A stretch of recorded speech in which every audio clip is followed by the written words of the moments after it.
Salamat po, Bigatin Insurance. Salamat po kay Miss Renaline.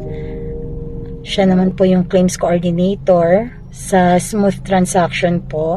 At pagtulong po at pagsagot sa mga questions ko na kailangan na ako po ay nalalabuan. Talaga pong sinagot po niya kahit po beyond office hours na patuloy pa rin po siyang sumasagot sa aking mga katanungan. Good luck po sa inyo. More power po and more sales po. Salamat po at sana po marami pa kayo matulungan. God bless po.